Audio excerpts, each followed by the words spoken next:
In this guide, I'll show you how to play Minecraft Mobile with an Xbox controller on iPhone or iPad. So, the first thing you want to do is go to Settings and then select Bluetooth.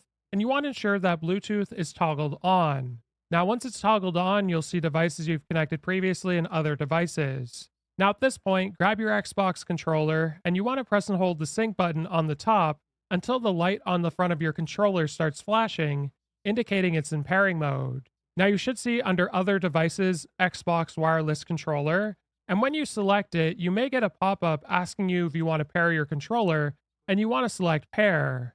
Now you'll notice it'll pop up under your devices and say it's connected. And you'll also notice the light on your controller has stopped flashing, indicating it's connected.